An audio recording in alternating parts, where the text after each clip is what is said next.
The broadcast is now starting. All attendees are in listen-only mode.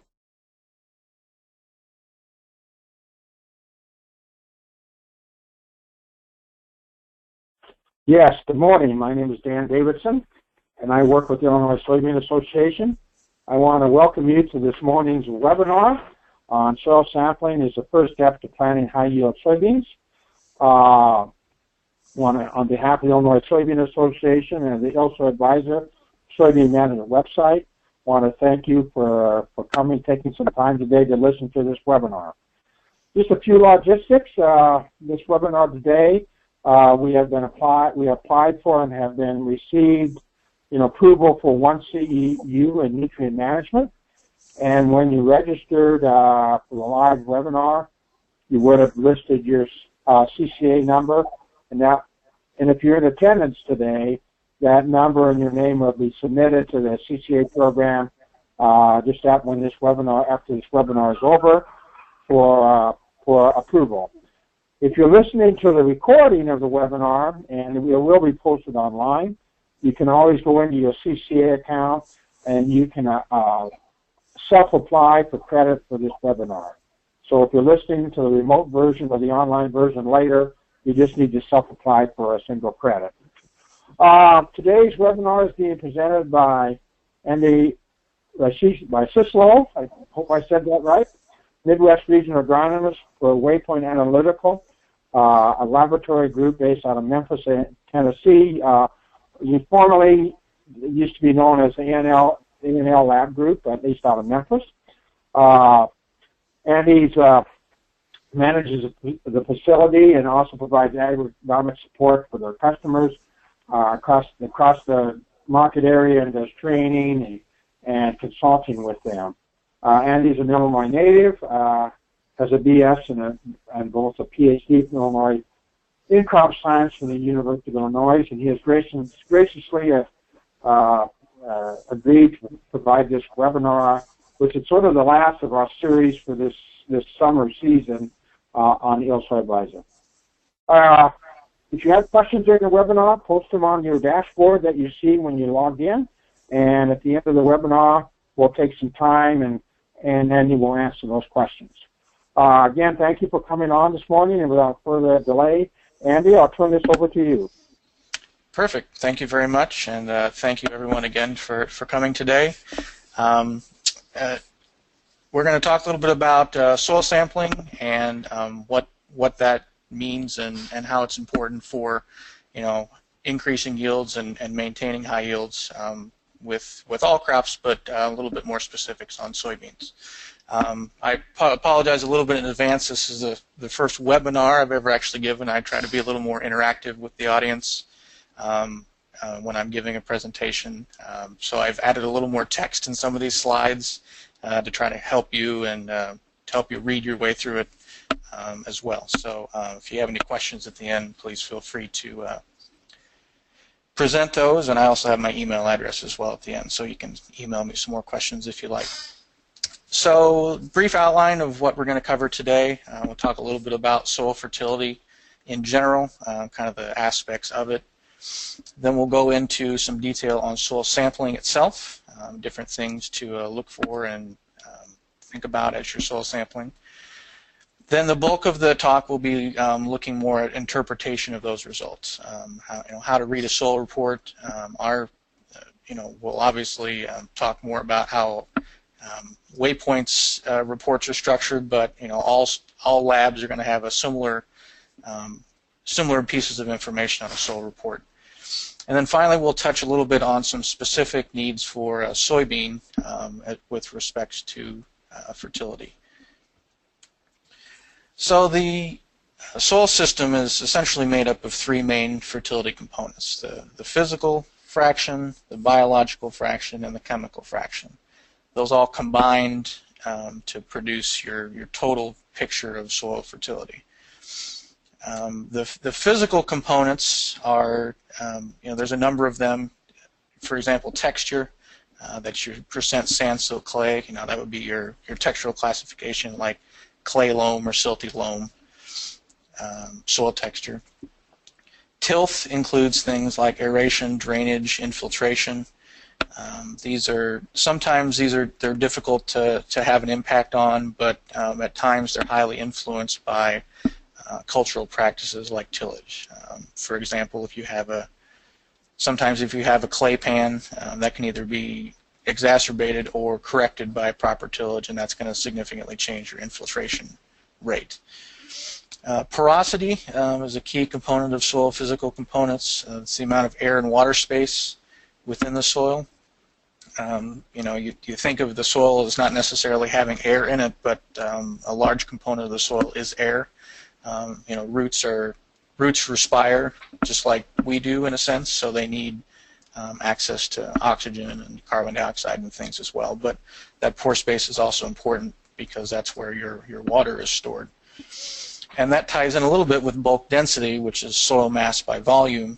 Higher bulk densities tend to indicate compaction. I guess think of it as a handful of good soil versus a brick. The brick has got a much higher bulk density because it's all compacted. So areas where perhaps you're driving over your field during harvest, that's where the grain cart goes, things like that. That soil is going to have a higher bulk density, and it's going to be harder for the roots to grow through. Biological components, broadly this is the microbial activity in the soil, both bacteria and fungi. We think of it more as bacteria. There's a number of important factors. The organic matter breakdown is primarily, exclusively done by soil microbes. It releases all the nutrients in organic matter, but particularly the one that's important is nitrogen mineralization. And then also on the fungal side, there's some symbiotic relationships with roots that can bring nutrients into the plant as well. The biological system is kind of growing in popularity recently. There's recently been several tests released to look at the biological components of the soil. The Solvita test and the Haney test, among others. They attempt to quantify the biological activity in the soil. There's still a lot of research that's ongoing in these areas. There's some questions about, okay, I have this result, what does it actually mean?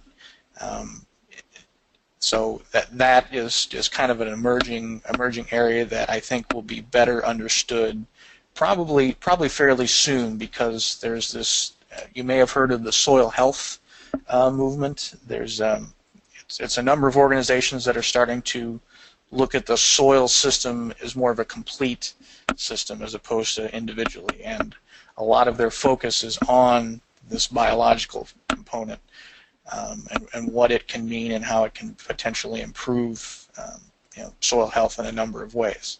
So I think with this increased focus that these soil health organizations are putting on the biological fraction, there's hopefully going to be some more funding coming in the forms of university research or government grants or even from private industry that could look at the biological fraction a little bit more closely and hopefully give us a better understanding of what these biological component tests actually mean.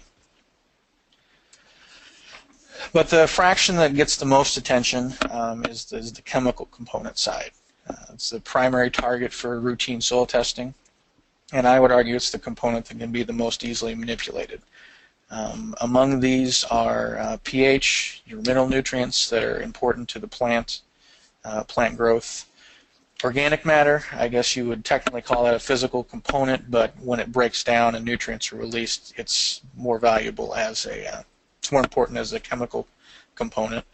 And soil cation exchange capacity is important because that essentially determines how many nutrients your soil can hold, and we'll talk about these in more detail.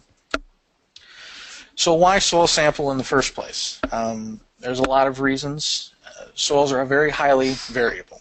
I think most of you can recognize and appreciate that. Nutrients, texture, organic matter, pH, they all vary in a number of ways. Different elevations in the field, different parent materials, geologically, what formed the soil. Flooding potential, flooded areas are going to have a different soil environment than areas that don't flood.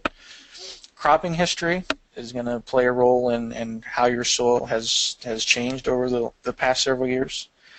Even traffic patterns. We talked about compaction and things like that. That can certainly change your soil chemical environment as well. You want to, because you don't necessarily want to make too many assumptions about your fields. A lot of farmers assume their land is fine. I get good yields. I don't have to worry about soil sampling at all, or even very frequently. I see this more kind of in these fertile areas of the Corn Belt, here in Illinois, things like that. I've got these deep soils. I don't have to worry so much about my fertility because the soil's always backed me up. Your yields may be good. You may have average or above average yields, but if you're not properly managing your fertility, how much better could they be? If some areas in your fields could have very good fertility, some areas could have very poor fertility based on some of those variables. If you're not your yield monitor, if you're kind of looking at a whole field approach, you may not even notice that you have lower yielding areas in your field. Fertility levels decline over time with no added fertilizer. You're obviously removing nutrients when you take the grain off, so if you're not properly replacing those nutrients at the right rates, then over time your soil is going to be starving. This is particularly important with micronutrients more and more, and we'll talk about this some more as well. But I think that the micronutrient fraction has been grossly overlooked in recent years because people are focusing on the macronutrients and ignoring the micros, and we could be seeing perhaps some yield loss due to these micronutrients being too low. And the main factor is that you want to create a fertility program based on hard numbers. It prevents over-application in high areas. It prevents under-application in low areas. It can reduce runoff and leaching of nutrients. If they're not excessive, you're not wasting them in these methods of removal. Aside from the nutrients helping the plant grow, if plants are healthy, it can also reduce disease and weed pressure. So you may even be able to reduce pesticides or herbicides based on healthier plants if your fertility is right. In short, you can save a lot of money or earn a lot of money, whether you're decreasing application costs because you don't need the fertilizer, or increasing fertility, and perhaps increasing your yield even further than you thought you could. So now let's move into soil sampling itself. There's a number of patterns that can be used to soil sample. The traditional method that people have used for many, many years is called composite sampling. Essentially, one sample would represent a very large area. One sample per field. May have 80 or 100 acres per sample. You'd take multiple cores over that field and then combine it all into one bag for one sample. It's a very low resolution method. It doesn't really pick up any variation within your field. And you would use essentially a single rate fertilizer application for this type of testing method. More recently, grid sampling has become more and more popular. You're taking many samples per field on a defined grid. Grid sizes can vary. In past years, it may have been 10 acres per grid, 5 acres per grid. Those are definitely starting to come down. I think the prevalence now in Illinois seems to be either 3.3 acre or 2.5 acre grids for people that are grid sampling. There's some areas in the southeast where grid sampling has been around a little bit longer, at least in popularity. There's people moving to 1 acre grids because they're finding a benefit to doing that. Obviously, it's a very high resolution method that's going to capture your infield variation better, and you'd need to apply fertilizer and lime on a variable rate based on those results. The third method, primary method, is zone sampling. So a sample would represent a predefined zone. You can determine zones in a number of ways, based on yield, based on soil texture, electroconductivity, drainage patterns, previous soil test results. There can be a number of valid ways to create a soil sampling zone. It's a higher resolution method than the composite sampling, but it's a little bit lower typically than a grid, unless you have very small zones.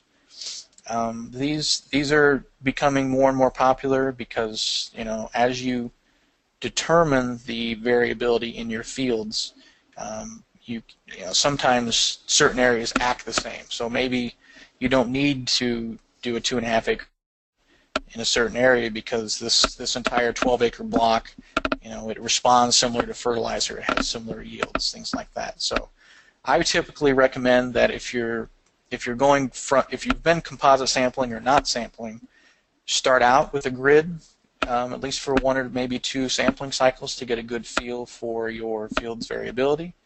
And then, over time, you can analyze those soil test results, look at your yield maps, look at your drainage patterns, look at your soil textures, and perhaps make a grid that allows you to, monitor things in a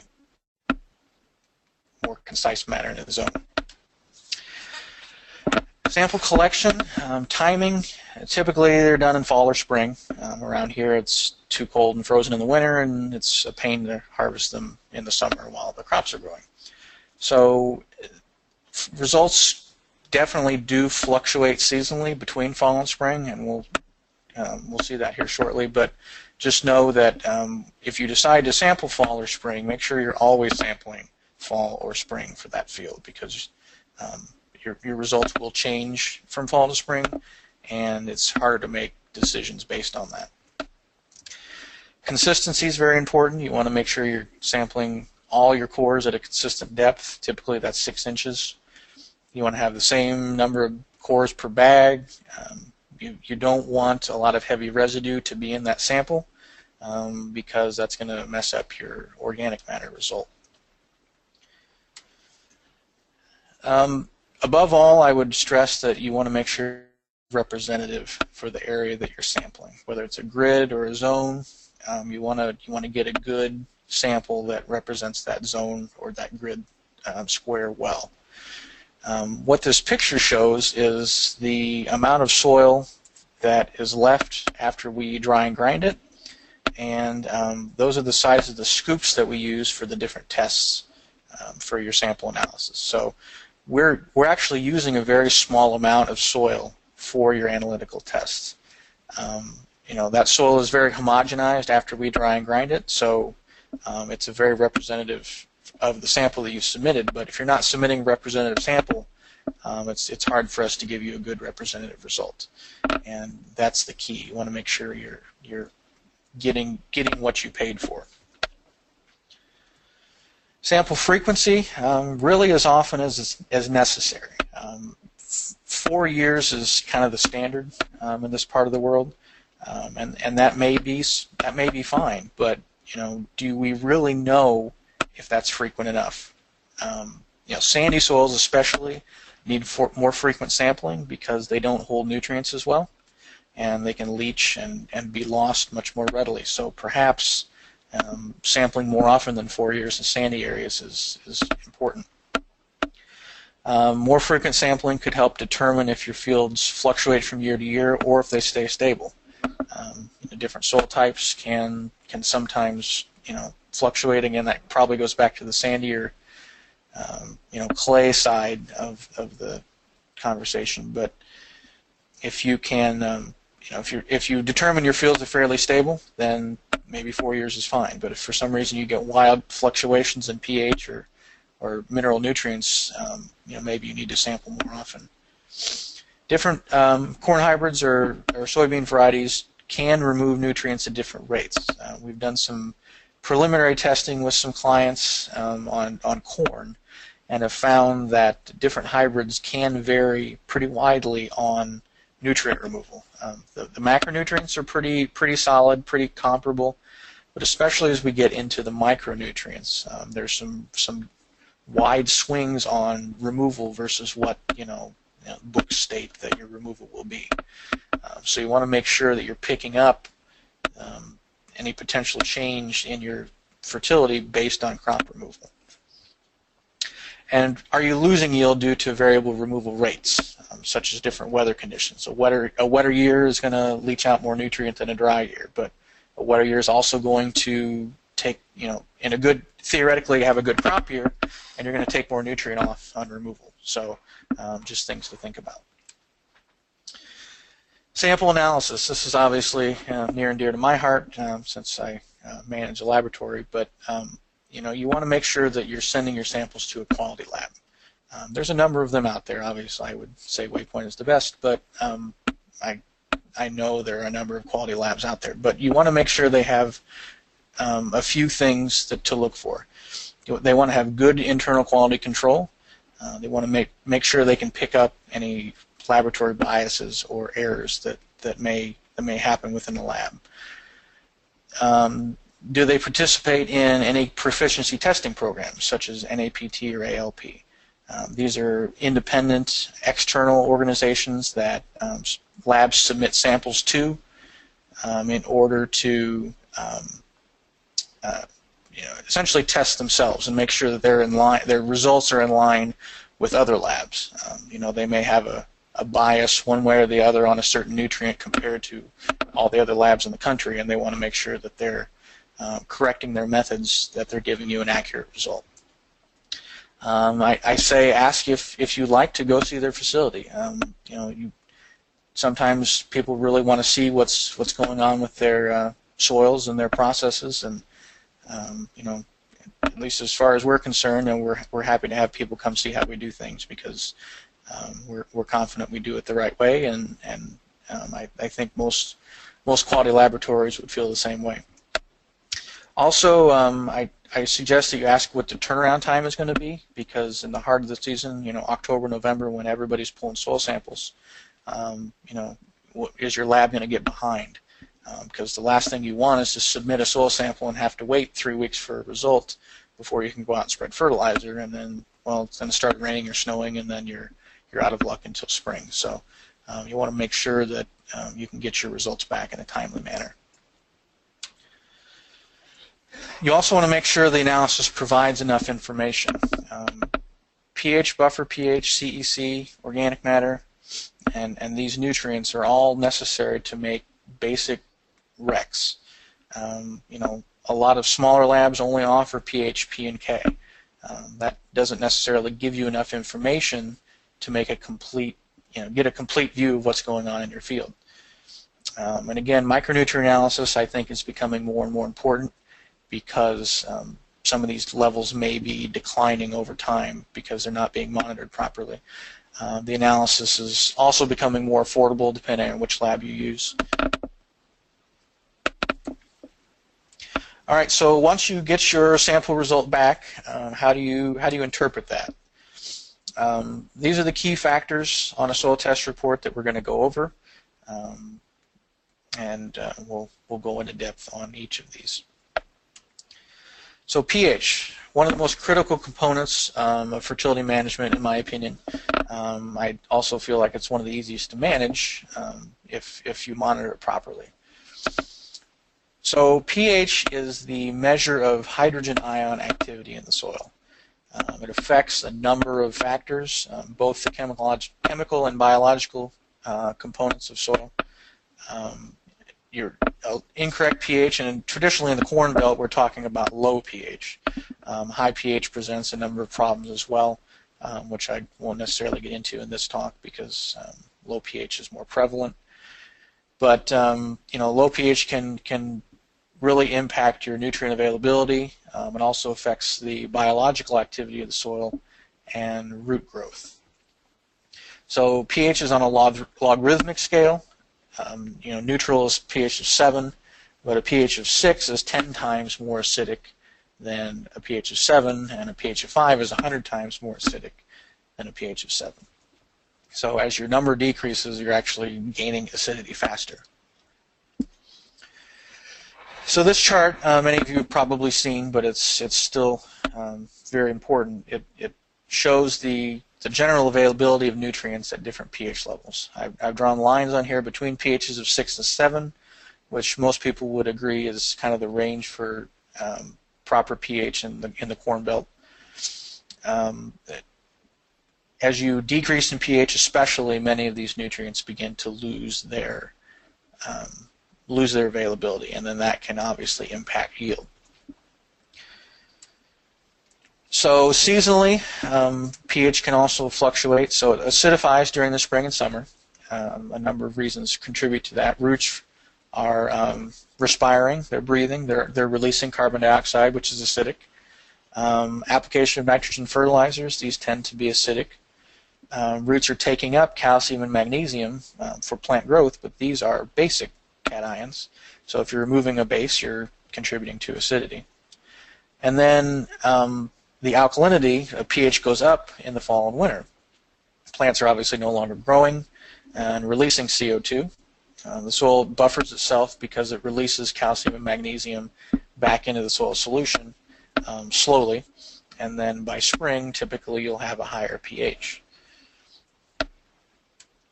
So this chart depicts some research that was done in Arkansas back in the 70s, and I feel, my fellow agronomists at Waypoint feel like this is pretty important, and it may not be something that's fully appreciated. The pH here is fairly low, 5.4, but the same pattern would apply even at a higher pH.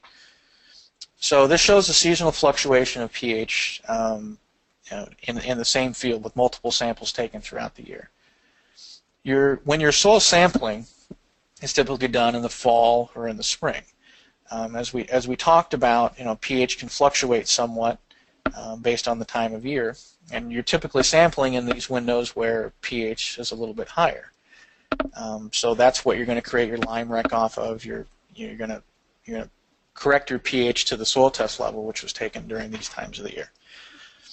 But peak growth occurs during the summer, and we've seen a number of other arbitrary studies. This seems to hold up. While the plant is actively growing, your soil pH drops sometimes significantly. So as backing up, if you recall this chart, if your pH drops half a point or a point, what is that doing to your nutrient availability? During the growing season, are your nutrients less available because your pH has dropped too low? One thing to consider is perhaps, do pH targets need to be higher to account for these drops during the growing season? It's a valid question that I think needs more research. Specifically, phosphorus is a big one that really drops quickly below a pH of 6. It interacts with other compounds, other elements in the soil, and makes it unavailable. So these relatively available phosphates are what are typically taken up by the plant, and as you drop below 6, between 6 and 7 is kind of that range where it's most available.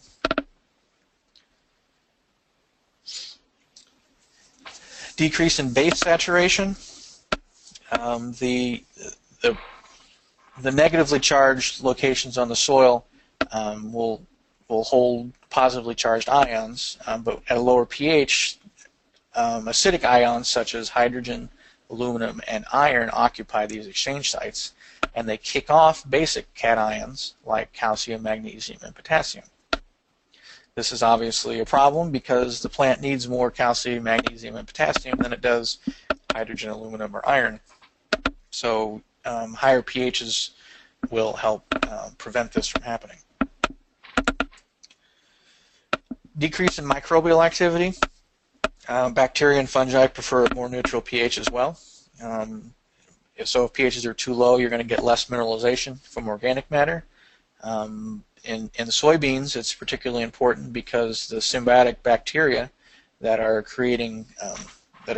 producing nitrogen for your soybean crop also prefer a higher pH. In addition, molybdenum is an element that's required by these bacteria to produce nitrogen, and its availability decreases drastically below a pH of 6. So in soybeans, even perhaps more than corn, it's important to make sure your pH is at a high enough level, close to neutral. Buffer pH is it measures the buffering capacity of the soil. So a clay is going to have more buffering capacity than sand because it's going to have more locations on its structure for calcium and magnesium basic cations. So essentially, the closer the buffer pH is to the soil pH, the greater buffering capacity of the soil. So here's an example. If you have two soils, both with a pH of 4.9, but the pH of the clay buffer pH of the clay is closer to that level, essentially it's going to require more lime to raise that pH.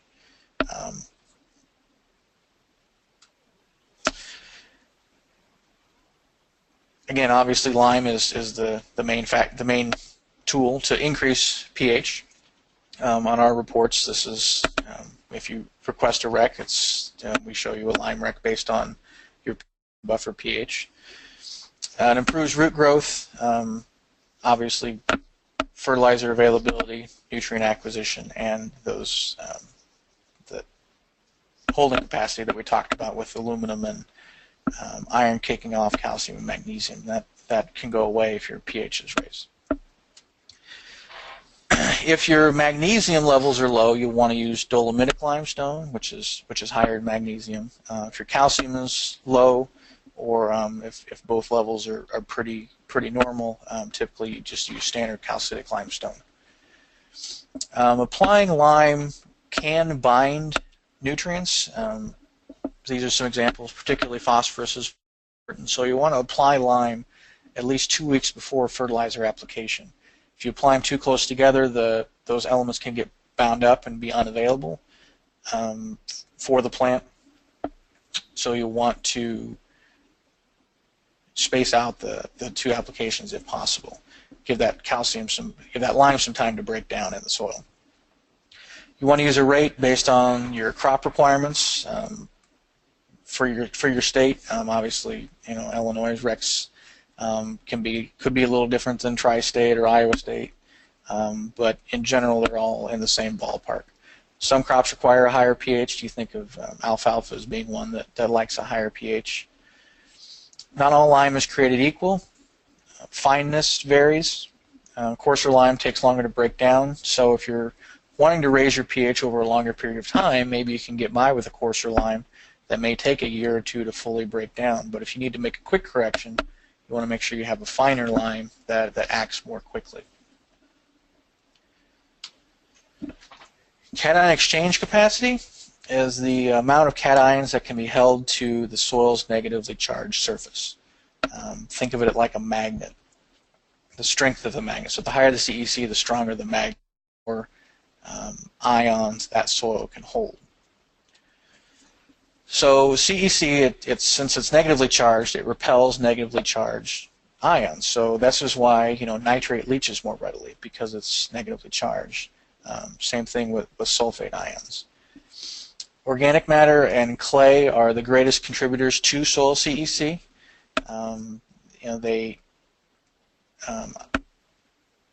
A clay soil is going to have a greater holding capacity than sand. Sand particles have very little surface area, so they just don't have a lot of space on them for CEC exchange sites. Lower CEC soils may not be able to hold enough nutrients, so part of the importance of getting a soil CEC on your soil test report is to understand just how many nutrients, how much your soil can hold.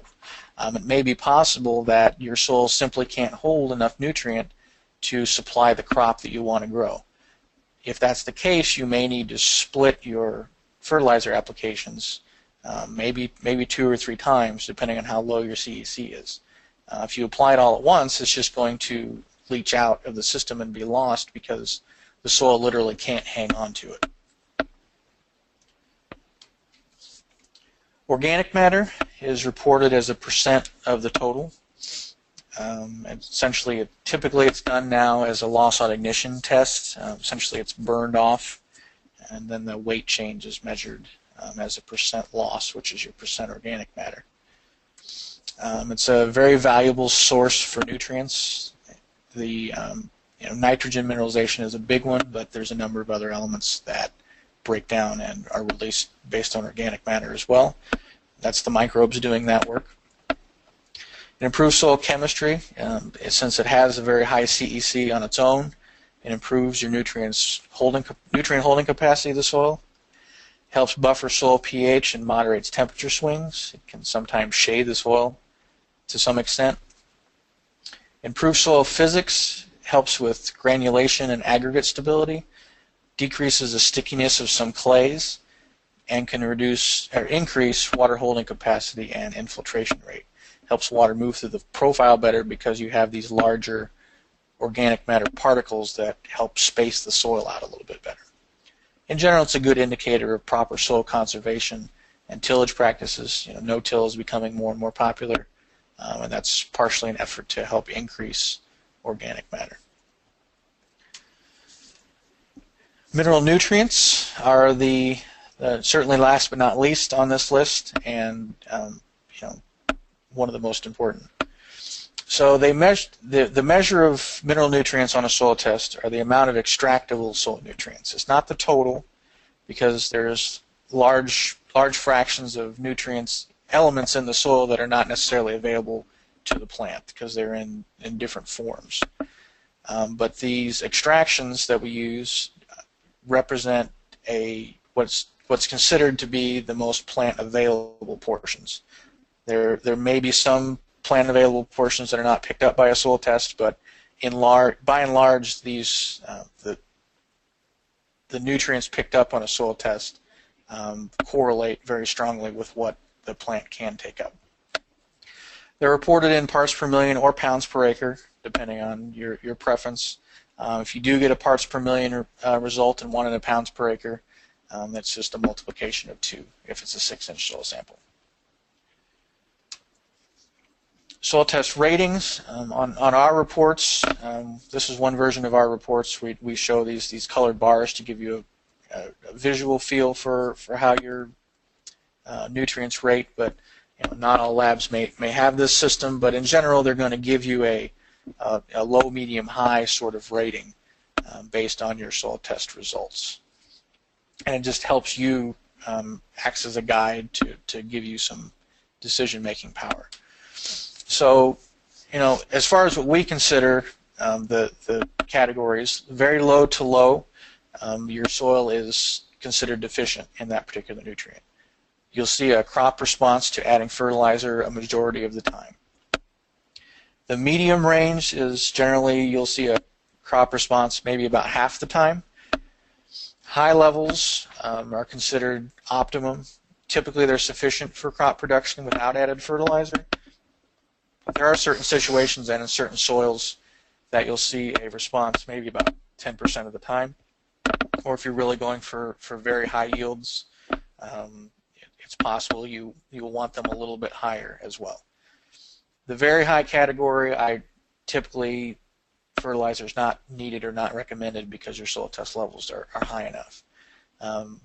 Won't really go into it here, but it kind of goes back to the nitrate leaching in the soil, and particularly phosphorus going down the rivers and getting into Lake Erie and things like that. These excessive levels are what's perhaps driving some of these high levels in the water. So if it's not needed, it's in the soil, it's certainly not necessary to apply it and further exacerbate these problems. Soil test ratings, you want to compare them to previous years to see if your buildup, if that's your plan, your buildup system is working. If not, perhaps your CEC is too low, or your minerals elements are being fixed with other elements in the soil. Are your crops removing more nutrient than you think they are? Are you exceeding your yield goals typically? Or are you seeing heavy erosion or other environmental conditions like excessive rainfall? Are they contributing too much to nutrient loss? That may be why your soil tests aren't increasing over time if you expect them to.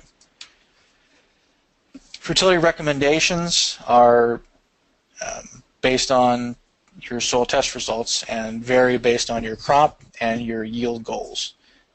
There are a number of factors that go into them. They're typically based on university sources.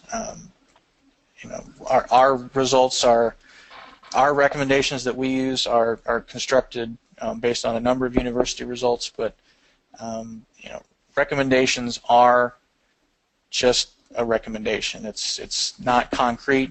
There's some room for fluctuation, some changes in there based on your personal preferences, and we'll talk about that in a second. But the key to remember when you're making a rec is that the lowest nutrient determines the maximum yield for a crop. All your elements can be high except one, and that one element that the plant needs is going to bring down your yield. So you want to make sure that all of your essential elements are high enough that your crop can utilize all the nutrients to their full capability. You don't want, there's a number of factors already that farmers are up against fighting, to keep yields high. Don't let one micronutrient element be the cause for your yield loss. Recommendations, as I mentioned, they're based on a number of factors. Economics. Does the fertilizer cost justify the expected or potential yield increase? Are there changes? These factors change with higher low crop prices or fertilizer prices. Is it owned or leased land? Are you trying to increase your fertility quickly or over the long term? What's your experience with the field? What's the history? Are your yield goals realistic? Should they, are you really thinking your yield goals are not high enough, or are they too high? Does your field respond well to fertilizer? Do you have a history of fertility and seeing how these things change over time? That could change how you apply moving forward. And obviously environmental. Wet or dry weather can impact nutrients differently. It also affects your yield potential, I think, as I mentioned before. So some specifics now, talking about soybeans in particular, some of their specific needs. Obviously, the macronutrients, phosphorus plays an important role in the plant. Photosynthesis and respiration. It plays a key role in energy storage and transfer within all plants, and soybean as well. Plays a role in cell division and cell enlargement, early root formation and growth, as well as seed formation, which is key to the entire reason behind growing soybeans, is to produce seeds. The deficiency systems in phosphorus, though, in soybean are not well defined. The key way you may notice that your phosphorus is deficient is in reduced yield. So the best way in soybean to identify low phosphorus may be with the tissue test. The reason that you may only see phosphorus deficiency show up in the terms of low yield is because it takes up a lot of its phosphorus during pod filling. Almost half of the plant's total uptake for the year occurs while those pods are filling. So you may not see it in the leaves, any sign of deficiency symptom. It may just be that those pods don't completely fill to their full capability because its inavailability doesn't show up until late in the year. Potassium plays a number of roles as well. Osmotic regulation makes the stomates open and close, which has a big impact on water use. Enzyme cofactor, it helps activate enzymes within the plant. Promotes flowering, fruiting, and plant maturity, and it's up to 4% of the total plant content. So it's actually a lot of potassium within the plant.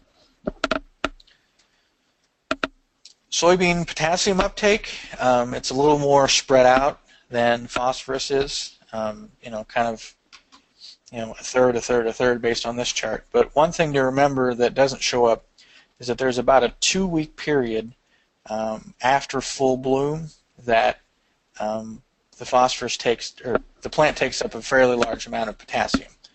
So a lot of times you'll see some deficiency symptoms occur during this time. This is one example of what potassium deficiency looks like in soybean. Sulfur and boron are two nutrients that we're seeing trending lower more and more frequently on soil tests. Both are negatively charged typically, and both can leach from the soil.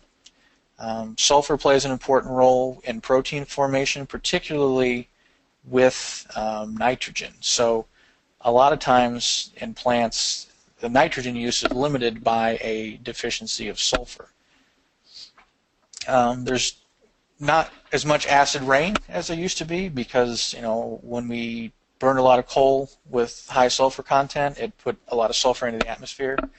And when that sulfur came out in the form of acid rain, we actually got sulfur fertility in our fields from that. But since the environmentalist movements have pushed to decrease burning high sulfur coal, we're not getting that free fertilizer anymore. So sulfur levels have decreased over the past several years. Boron is one as well that's important in the plant, and its primary source comes from organic matter, but years and years of removal without replacement has also decreased boron levels in the soil on soil tests. And both of these are important in soybean fertility. So in summary, as we come down toward the end here, soil sampling gives you hard data on which to make educated decisions. I think that's the most important thing to take away. Is you don't really want to be making assumptions about what's going on. You need solid information to make the best decision for your field or your client's fields. There's many ways to sample, some good, some bad, depending on your field, but the key is to be consistent with how you do it. If you're going to compare multiple years of sampling, you'll want to make sure you're doing it the same way every year. You want to make sure you're submitting your samples to a quality lab. That's the best way to get quality results. You'll want to make sure your analysis package gives you all the information you need to make a good rec. Recommendations are just a guide. There's many factors that play into a proper fertility program. So if you get a rec from a retailer, or if you get a rec from a soil lab that doesn't quite meet what you think it should meet, that's okay. There's not necessarily a right or wrong way to do it because only you guys know your fields best. Soybeans can sometimes be overlooked on fertility programs, I think. Everybody really fertilizes for corn. Corn's the big profit driver. It seems like everybody focuses on corn, fertilizes in lime for corn, but it's just as important in soybean to have a proper fertility program. You're not applying nitrogen to soybeans, so I think sometimes that can maybe contribute to soybeans being overlooked. But you can get bumper crops, record yields in soybeans just as much as you can with corn if you're managing your fertility properly. So with that, again, thank you for stopping by, skipping the Farm Progress Show to come hang out with us for an hour. And this is my information. If you'd like to contact me with any other questions that we didn't cover or will cover here shortly in the question section. Thank you very much. Okay, Andy, thank you very much for that presentation. You were just right on time, too. Got through a lot of information in a short period of time. And, so we do have a few questions here. I want to follow up with a question here and that last comment, and you mentioned about soybeans sort of being overlooked, and I would agree. So when it comes to nutrient availability, and you talked about that, and pH and nutrient availability and things, that age-old practice of applying all your fertilizer to corn and then letting soybeans scavenge for what remains, that's still a common practice. This whole thing about nutrient type availability, can you comment on that? I guess in what sense? I agree that everybody kind of fertilizes for corn, but I think that part of the question is how much is your fertility changing after that corn crop came out?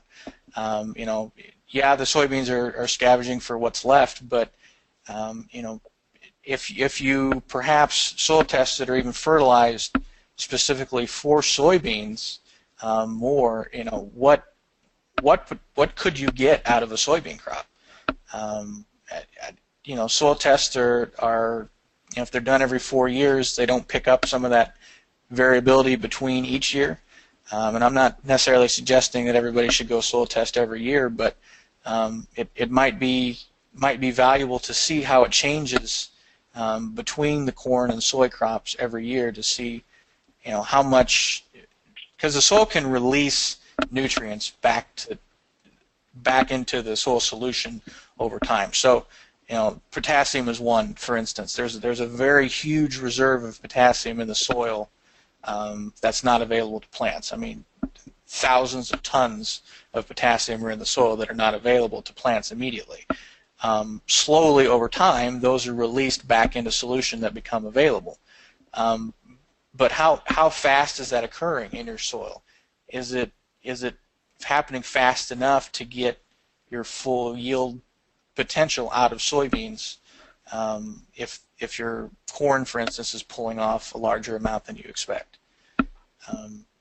I don't know that I answered your question directly, but yeah, it got back to if you apply enough P and K for 200 bushel corn and 60 bushel soybeans, and you got 200 bushel corn, how much of that available for 60 bushel soybeans would actually be available in the second year? And the fate of some of that will become somewhat tied up, right? And so it's not as available as you think it is. That's kind of my comment. Right. So, right. Yeah. Well, we got some other questions. When grid sampling, how many cores per sample? And if you're in a grid sample like 2.5 acre grid, it's a very common size. How big an area in that grid, and how many cores do you need? Again, that kind of goes back to personal preference, but by and large, what we typically see on a 2.5 acre grid, since it's still a fairly large area, but on the grid size, in the gridding world, it's a fairly small size. We'll typically see maybe 10 or 12 cores per sample, and there's a number of ways to do it. Some people will stop at 2 or 3 different locations within the grid and pull maybe 3 or 4 samples at each, or sometimes they'll drive to the middle of the grid and maybe take a very large circle around the four-wheeler, something like that, to get your 10 or 12 cores per sample. A lot of it also depends on the size probe you're using. Really, when that soil bag is full, that's all that's going to be analyzed. So if you're taking, if you have a big soil core and take a lot of cores, you may need to pre-mix that in a bucket before you put it in the bag. But if you have a smaller diameter probe, you may be able to put all the cores that you take into the bag as well. But in general, I would say 8, 10, 12 cores per grid would be sufficient. So your typical soil sample size, that's about a pound? Yeah, it's about it depends on the soil moisture level, but it could be about a pound of soil. Yeah. So that when you had that image of all those little scoops there, and we get soil bags that have a line in them, you use like 20 grams, and yet we send in 454 grams.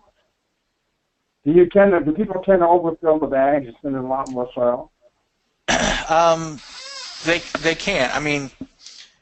Filling to that line is kind of essentially it deals with the laboratory process. If we have too large of a sample, it's too much for the grinder to handle for each sample, or soil storage, things like that. Those little boxes we have, they essentially hold enough soil that would be in a full soil bag once it's dried and ground. So if you want to take a larger sample than what will fit in the soil bag, what I would do is I would combine it in a bucket and mix it really, really well, and then pour it into that soil bag up to the fill line, because that's essentially what we need to do our analysis.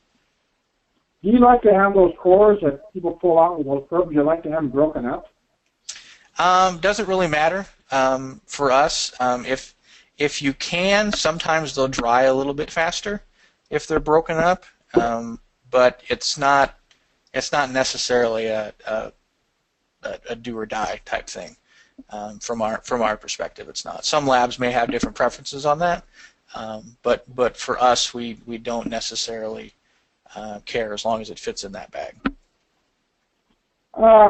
Here's another question. Have you seen any yield advantage when nitrogen is applied to soybeans before pod killing, when biological nitrogen fixation is less active?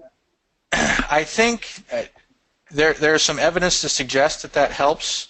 I think potentially what that helps with, maybe more than anything, is the organic matter breakdown from the corn residue the year before.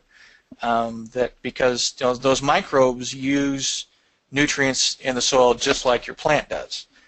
So your carbon to nitrogen ratio in the soil can sometimes be very high if you have a lot of corn litter in the soil, which then makes nitrogen less available for the plant to use.